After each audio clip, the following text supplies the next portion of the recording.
Një nga godinat me rëndësi historike dhe kulturore në Vlorë ndodhet sot në gjendje alarmante. Bëhet fjalë për ndërtesën monument kulture e njohur në histori si godina ku mblodh qeveria provizore shqiptare pas luftës së Vlorës. E vendosur në lagjen Hajro Çakëri, e njohur ndryshe si Muradie apo Vlora e Vjetër, kjo ndërtesë përbën aktualisht një rrezik serioz për jetën e banorëve përreth. Gjendja e saj është të jetë amortizuar dhe rreziku i shembjes është i menjëhershëm.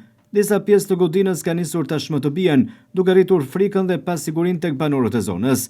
Përveç degradimit strukturor, një tjetër shqetësim i madh është ndrimi i saj në një vend grumbullimi mbetjesh, duke kthyer ambientin përreth në vatë rreziku për shëndetin publik.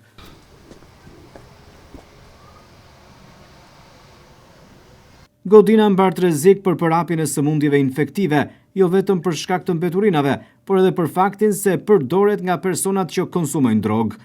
Ish kryetari i Bashkisë së Vlorës, Dritan Leli, kishte marrë me erët iniciativën për të mbyllur dyert dhe dritaret e ndërtesës, por sipas banorëve, ato janë hapur sërish nga përdoruesit e drogës. Banorët shprehen të shqetësuar dhe kërkojnë ndërhyrje urgjente nga institucionet përgjegjëse, pasi një pjesë e godinës është shembur dhe tashmë rreziku mbetet i vazhdueshëm. Po patjetër, gërmada gjithë rruga. Mblidhen edhe mbeturina? Patjetër. Dhe në rrezik shëmbje me sa duket. Duket ajo shkosisht e qartë. E mira është të restaurohet, është e bukur, paktën si ka qenë. Mendoj që ka qenë e bukur, për kohën që ka qenë, si këto godinat ato mbahen mend tani, vetëm ato që janë bërë në kohën e italianit, të tjerat pastaj janë pallate rradh. Po patjetër duhet marrë masa. Po shkujtohet njëri.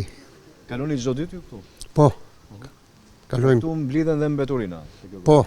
Këtu mblidheshin para po zonë me sa hekur e kanë prish nuk e di duke të hyjnë prap. Pra hyn aty, kush hyn? Po them që hyn, se u s'kam parë me se po përderisa është këpotur telegamion hyjnë. S'ka mundsi. Pra edhe mbeturina aty edhe Po, them unë. Jo murmuret janë bërë që të asaj kohe. Janë breshk, nuk kanë luajt murën duke. Duket që janë shumë. Po mirë janë murat vjetra. Kështu që përbën rrezik dhe ajo gjë. Po mirë dhe ajo përbën. Nuk e di, kjo ka qenë çerdhe një herë më në kohë kjo godina. Po, ka qenë çerdhe, këtu i kam rritur fëmijët, se unë rri këtu te pallati. Ishte rregulla ere ajo kur neve që shonin fëmijët në kopësht, në çerdhe, kopshin e kishim atje la, se unë kam punuar në kopësht kuzhinjere. Me mbeturina mbushesh aty. Në fakt, këtë mbylli ish kryetari i Bashkisë Dritan Leli. Nuk e di unë atë keqe nëna kush e ka mbyllur tash këtë, se di unë se unë më shumë jetoj nga kam qenë na fëmijët keqe nëna. Si duhen marrë masa, është rrezikshme dhe duket sikur po shembet. Po rrezikshme është ajo, kjo ka ngelur kështu tash i shkretir këtu. Dhe po bëhet një vatër infeksioni. Po kush e di aty vinë se porta është andej. Futen bën, ku e di unë atë keqe nëna tash. Me mbeturina sikur hedhin aty. Mbeturina nuk e di unë, i hoqën një mbeturina dhe mbyllën me ja e kanë mbyllur, shiko. Pavarësisht gjendjes së rëndë, ndërtesa vijon të mbajë vlera të veçanta historike dhe arkitekturore. Disa gjurmë të elementëve origjinal janë ende të dukshëm, duke dëshmuar rëndësinë që kjo godinë ka pasur ndër vite.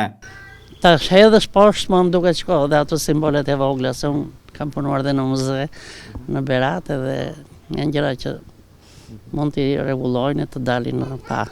Më herët kjo ndërtesë ka shërbyer si çerdhe për fëmijët e zonës, ndërsa sot degradimi i saj duket i pashmangshëm në mungesë të ndërhyrjeve restauruese dhe mbrojtëse. Banorët apelojnë që kjo pasuri kulturore të mos lihet në hares dhe të ndërmerren masa të menjëhershme për sigurinë dhe restaurimin e saj.